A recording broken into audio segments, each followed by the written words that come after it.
اعوذ باللہ من الشیطان الرجیم بسم اللہ الرحمن الرحیم۔ معزز خواتین و حضرات، عزیز طلبہ و طالبات، ڈیلی قرآن کلاس میں آپ سب کو خوش آمدید۔ امید ہے آپ خیر و عافیت کے ساتھ ہوں گے۔ آج کا ہمارا سبق سورہ آل عمران، پارہ نمبر 4، آیت نمبر 151۔ سب سے پہلے لفظی ترجمہ سماعت فرمائیں۔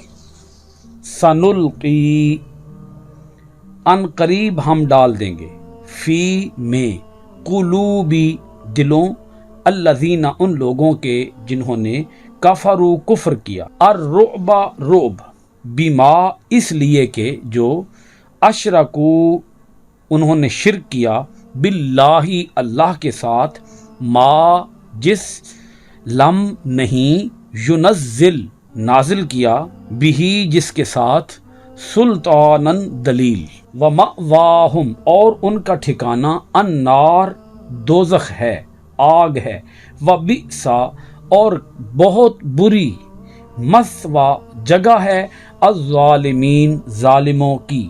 بہت ہی اثر آفریں یہ آیت مبارکہ ہے۔ سب سے پہلے آیت نمبر 151 کا گزشتہ آیت کے ساتھ تعلق سماعت فرما لیجئے۔ غزوہ احد کا ہی ذکر ہو رہا ہے۔ منافقین کی طرف سے جو سازشیں کی جا رہی تھیں، ان سازشوں کا اللہ رب العالمین سد باب کر رہا ہے۔ اہل ایمان کو منافقوں کی چالوں سے آگاہ فرما رہا ہے۔ منافق یہ خبریں اڑا رہے تھے کہ جو تم کہتے تھے کہ غزوہ بدر کے اندر تمہیں اللہ تعالیٰ کی مدد حاصل ہوئی، آسمان سے فرشتے آئے اور تمہاری اللہ تعالیٰ نے مدد فرمائی، یہ ساری خبریں تمہاری خود ساختہ ہیں، کوئی مدد حاصل نہیں ہوئی، یہ محض تمہارے زبانی کلامی دعوے ہیں، ان دعووں کی کوئی حقیقت نہیں ہے۔ یہ وہ خبریں اڑا رہے تھے۔ منافق مسلمانوں کو، نو مسلموں کو، نئے مسلمان ہونے والوں کو وہ بد دل کر رہے تھے، وہ دل برداشتہ کر رہے تھے، اس موقع سے وہ فائدہ اٹھا رہے تھے۔ تو اللہ رب العالمین نے ان سازشوں کی بیخ کنی کرتے ہوئے، ان سازشوں کا گلا گھونٹتے ہوئے اللہ پاک نے حقیقت سے پردہ چاک فرمایا۔ سنیے گا آیت مبارکہ کو۔ سنلقی فی قلوب الذین کفروا الرعب بما اشرکوا باللہ ما لم ینزل بہ سلطانا، ابھی ہم ڈال دیں گے کافروں کے دلوں میں رعب، اس لیے کہ انہوں نے شریک بنا لیا اللہ کے ساتھ اس کو جس کے لیے نہیں اتاری اللہ نے کوئی دلیل۔ اللہ پاک فرما رہا ہے کہ ہم کافروں کے دلوں میں رعب ڈال دیں گے۔ یہ کس رعب کی بات کی جا رہی ہے؟ کس دبدبے کی بات کی جا رہی ہے؟ واقعہ یہ ہے کہ جب کافروں کا لشکر، جس کی قیادت ابو سفیان کر رہا تھا، کافروں کا لشکر جب میدان احد سے واپس گیا تو واپس جاتے ہوئے ان کو یہ شدید پریشانی ہوئی کہ کتنا موقع سنہری تھا۔ مسلمان تو شہید ہو چکے تھے، 70 صحابہ اکرام شہید ہو چکے تھے اور بہت سے صحابہ اکرام زخمی تھے۔ مسلمان سب کے سب یہ میدان احد کے اندر موجود تھے۔ تو یہ موقع کتنا سنہری موقع تھا کہ ہم میدان احد سے نکل کر ہم مدینہ طیبہ پر چڑھائی کرتے۔ جو مجاہدین صحابہ تھے یہ تو میدان احد میں موجود تھے، تو اگر ہم مدینہ طیبہ پر چڑھائی کر دیتے تو ہمارا وہ اٹیک کتنا کامیاب ہوتا۔ ہمیشہ کے لیے ہم مسلمانوں کا زمین سے صفایا کر دیتے، روئے زمین پر ایک بھی مسلمان کو ہم زندہ نہ چھوڑتے۔ اس سنہری موقع کو ہم ضائع کرائے۔ وہ پلٹنا چاہتے تھے، لوٹنا چاہتے تھے، لیکن اللہ پاک فرماتا ہے کہ ہم نے ان کافروں کے دلوں کے اندر ایسا رعب طاری کیا، ایسا دبدبا طاری کیا، ان کے اوپر ایسی سطوت، ایسی دھاک بٹھا دی کہ انہیں اس اپنے ناپاک منصوبے کو مکمل کرنے کی جرت نہ ہوئی۔ اللہ پاک فرماتا ہے اس لیے کہ انہوں نے شریک بنا لیا اللہ کے ساتھ اس کو جس کے لیے نہیں اتاری اللہ نے کوئی دلیل۔ وہ مشرک لوگ تھے، اللہ نے مسلمانوں کی مدد کی۔ اللہ پاک ان منافقوں کی سازشوں کا جواب دے رہا ہے، ان کے اعتراضات کا جواب دے رہا ہے کہ اے منافقو، تمہارے یہ جتنے بھی پروپوگنڈے ہیں یہ سارے کے سارے بھونڈے ہیں، یہ بے بنیاد ہیں۔ اہل ایمان کو اللہ پاک مخاطب کر رہا ہے کہ اے اہل ایمان ذرا سوچو، تم حالانکہ زخمی حالت میں تھے، تم حالانکہ انتہائی شکست خوردہ تھے، مگر اس کے باوجود تمہارا رعب دشمن کے دلوں پر قائم تھا۔ یہ کتنا عجیب ماجرا ہے کہ زخم کھانے والے صحابہ کرام وہ میدان احد کے اندر موجود رہے، شکست کھانے والے موجود رہے، اور فاتح لشکر میدان سے بھاگ گیا، فاتح لشکر میدان سے نکل گیا، فاتح لشکر کو مزید حملے کرنے کی جرت نہیں ہوئی۔ اللہ پاک فرماتا ہے کیوں جرت نہیں ہوئی؟ اس کی ایک وجہ تو یہ ہے کہ وہ مشرک تھے۔ اللہ کی مدد مشرکوں کے لیے نازل نہیں ہوتی، اللہ کی مدد پھر بھی اہل ایمان کے لیے آئی۔ اور اللہ پاک فرماتا ہے وَمَأْوَاهُمُ النَّارُ، ان کافروں کا ٹھکانہ دوزخ ہے، وَبِئْسَ مَثْوَى الظَّالِمِينَ، اور ظالموں کی کتنی ہی بری جگہ ہے، ظالموں کا کتنا ہی برا ٹھکانہ ہے۔ آپ اس آیت کو بخوبی سمجھ چکے ہوں گے کہ اللہ پاک فرماتا ہے جس طرح میدان بدر کے اندر اللہ کی مدد آئی، ایسے ہی رعب کی صورت میں میدان احد کے اندر بھی اللہ کی مدد آئی۔ اب آگے دیکھیں، اللہ تعالیٰ اسی اعتراض کا مزید جواب دیتا ہے۔ وَلَقَدْ، اور بے شک، صَدَقَكُمْ، سچ کر دکھایا تم سے، اللہ نے، وعدہ، اپنا وعدہ، اذ، جب، تحسونہم، تم قتل کر رہے تھے، بِإِذْنِهِ، اس کے حکم سے، حتیٰ، یہاں تک کہ، اذا، جب، فشلتم، جب تم بزدل ہو گئے، وتنازعتم، اور تم جھگڑنے لگے، فی الامر، حکم کے بارے میں، یہاں بریکٹ میں آ جائے گا رسول کے حکم کے بارے میں تم جھگڑنے لگے، وعصیتم، اور تم نے نافرمانی کی، من بعد، بعد اس کے، ما، جو، اراکم، تمہیں دکھا دیا تھا، ما تحبون، جو تم پسند کرتے تھے۔ اب یہاں تک آپ اس آیت کو سمجھ لیں، آیت باقی ہے آگے، اس کو آپ یہاں تک سمجھ لیں۔ وَلَقَدْ صَدَقَكُمُ اللَّهُ وَعْدَهُ، اللہ نے تم سے اپنا وعدہ سچا کر دیا۔ اللہ کا وعدہ تھا کہ اللہ کی مدد آئے گی، سو اللہ کی مدد آئی، اور اللہ نے تم سے اپنا وعدہ سچا کر دیا۔ اِذْ تَحُسُّونَهُمْ بِإِذْنِهِ، تم اللہ کے حکم سے کافروں کو قتل کر رہے تھے، تم نے کافروں کو پچھاڑ دیا تھا، تم نے کافروں کو تلواروں کی نوکوں پہ اٹھا دیا تھا، تم نے کافروں کی گردنیں کاٹ دی تھیں۔ حتی اذا فشلتم وتنازعتم فی الامر وعصیتم من بعد ما اراکم ما تحبون، پھر کیا ہوا؟ تم نے بزدلی کا مظاہرہ کیا، اے اہل ایمان، تم بزدل ہو گئے، تم رسول کے حکم کے بارے میں جھگڑنے لگے۔ اب اس کو ذرا آپ سمجھیے گا، ان دو جملوں کو، ایک اذا فشلتم اور دوسرا وتنازعتم فی الامر، ان دونوں جملوں کو الگ الگ سمجھیے گا۔ میدان احد کے اندر عام طور پر یہ سمجھا جاتا ہے کہ وہ جو 50 تیر انداز مقرر تھے حضرت عبداللہ بن جبیر رضی اللہ تعالی عنہ کی قیادت میں، انہوں نے پہاڑی درے کو چھوڑا اور انہوں نے یہ مسٹیک کی، ان کی اس لغزش کی وجہ سے یہ جیتی ہوئی جنگ ہار میں بدل گئی۔ لیکن سوچنے والی بات یہ ہے کہ صرف یہاں لغزش ان سے نہیں ہوئی، لغزش ان صحابہ اکرام سے بھی ہوئی جو صحابہ اکرام احد کے میدان کے اندر موجود تھے، کیونکہ جب دشمن بھاگا، پہلے حملے کے بعد جب دشمن بھاگا تو میدان احد کے اندر موجود صحابہ کرام نے ان کا تعاقب نہیں کیا، ان کا پیچھا نہیں کیا، اور انہوں نے ہتھیار اتار دیے، تلواریں اتار دیں، اسلحہ اتار دیا، ڈھالیں اتار دیں، زرہیں اتار دیں، اور وہ مصروف ہو گئے مال غنیمت کو جمع کرنے میں۔ پہلی لغزش یہ تھی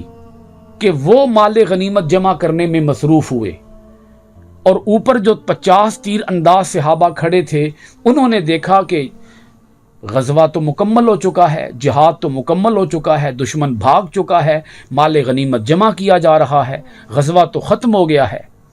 تو ان صحابہ اکرام نے پھر یہ منظر دیکھ کر اس درے کو چھوڑ دیا۔ ان کی یہ لغزش دوسری لغزش تھی۔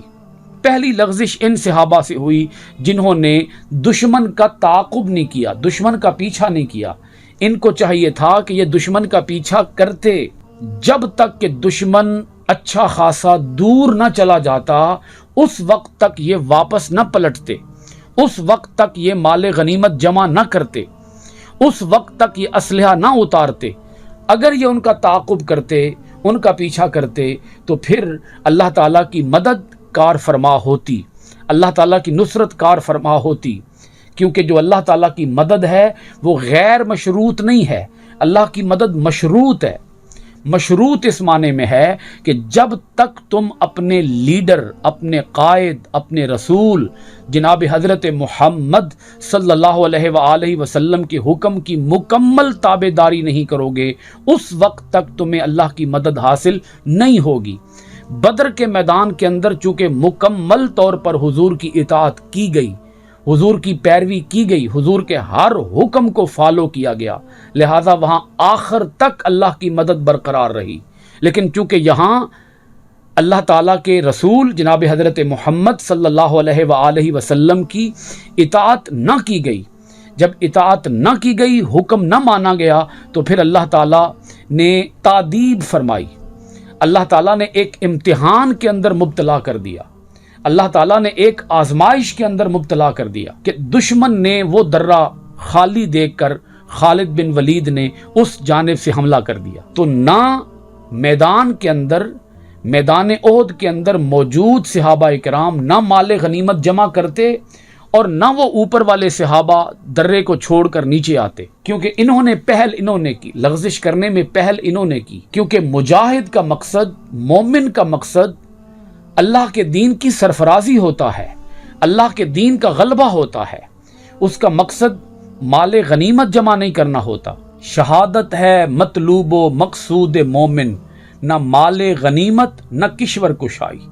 مسلمان کا مطمع نظر مال غنیمت نہیں ہوتا، تو چونکہ یہ مال غنیمت کو جمع کرنے میں مصروف ہوئے، اس لیے جیتی ہوئی جنگ ہار میں بدلی، اس لیے اللہ پاک نے اپنی مدد روک لی۔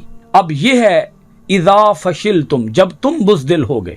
بزدل ہونے کا مطلب کیا ہے کہ تم نے دشمن کا تعاقب نہیں کیا، تم دولت کو جمع کرنے میں، غنیمت، مال غنیمت کو جمع کرنے میں مصروف ہو گئے۔ وَتَنَازَعْتُمْ فِي الْأَمْرِ، اور تم رسول کے حکم کے بارے میں جھگڑنے لگے۔ یہ ہے دوسری لغزش کہ درے پر موجود 50 تیر انداز صحابہ کرام، ان کے درمیان جھگڑا ہو گیا، ان کے درمیان کلیش ہو گیا، ان کے درمیان اس بات پر، اس ایشو پر بحث چھڑ گئی کہ ہمیں درہ چھوڑنا چاہیے یا درہ نہیں چھوڑنا چاہیے۔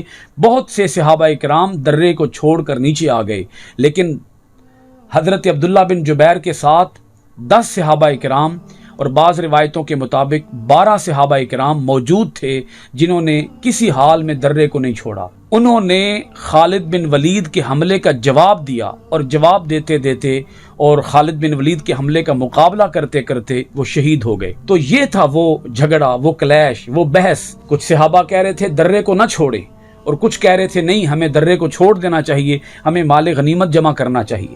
یہ ہے وہ جھگڑا۔ اللہ رب العالمین نے ان دونوں لغزشوں کی طرف اشارہ فرمایا کہ تم قتل کر رہے تھے اللہ کے حکم سے، اذ تحسونہم باذنہ، اللہ کے حکم سے تم قتل کر رہے تھے، یہاں تک کہ تم بزدل ہو گئے، رسول کے حکم کے بارے میں جھگڑنے لگے، وعصیتم، اور تم نے نافرمانی کی، من بعد ما اراکم ما تحبون، اس کے بعد کہ اللہ نے دکھا دیا تھا تمہیں جو تم پسند کرتے تھے۔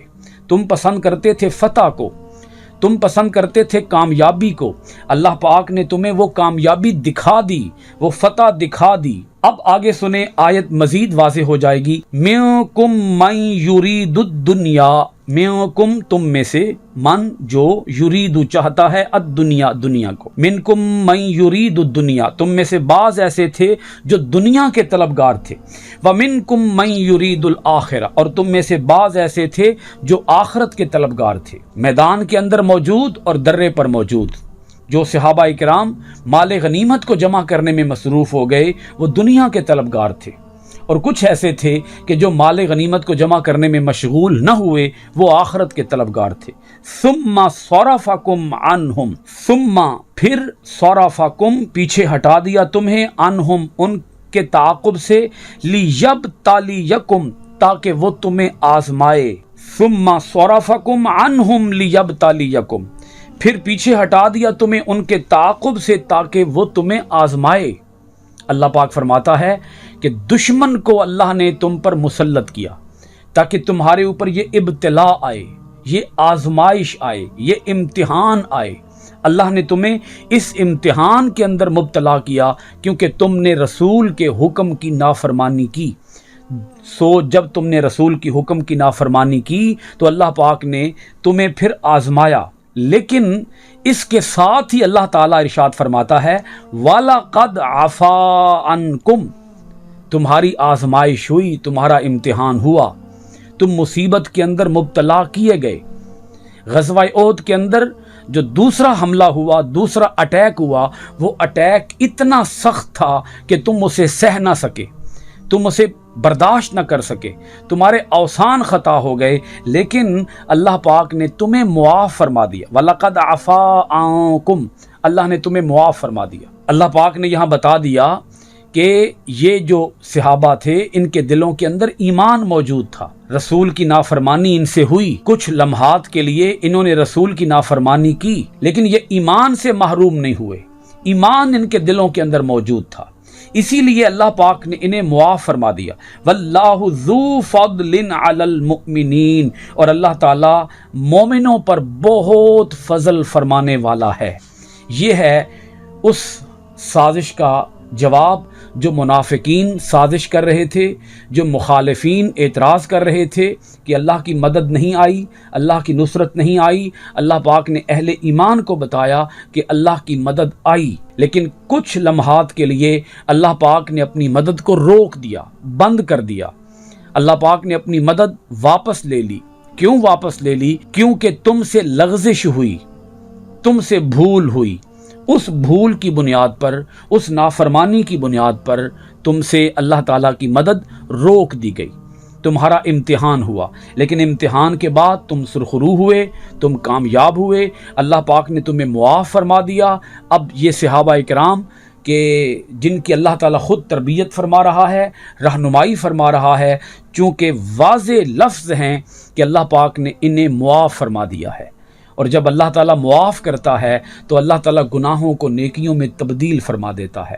لہذا ان صحابہ کرام کے بارے میں ہمیں کسی گستاخی کا شکار نہیں ہونا چاہیے، کسی بھی نازیبا کلمے کا شکار نہیں ہونا چاہیے۔ یہ صحابہ کرام سرخرو ہوئے، یہ کامیاب ہوئے، اور آنے والے وقتوں کے لیے ان صحابہ کرام کی یہ داستان ہمارے لیے سبق کا باعث بنی، ہمارے لیے ہدایت کا باعث بنی کہ ہمیں کسی حال میں بھی رسول کے حکم کی نافرمانی نہیں کرنی چاہیے۔ اگر ہم میں سے کوئی رسول کے حکم کی نافرمانی کرے گا تو اللہ تعالیٰ پھر اپنی مدد روک دے گا، لیکن اگر ہم اللہ تعالیٰ کے رسول کی اطاعت کریں گے، تابع داری کریں گے، تو پھر اللہ تعالیٰ کی مدد ہمارے شامل حال ہوگی۔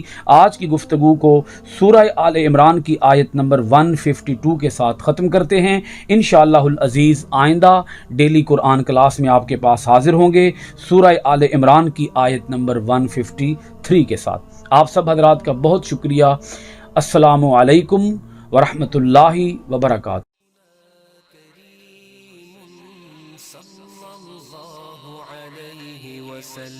سيدنا كريم صلى الله عليه وسلم، سيدنا كريم صلى الله عليه وسلم، سيدنا كريم صلى الله عليه وسلم۔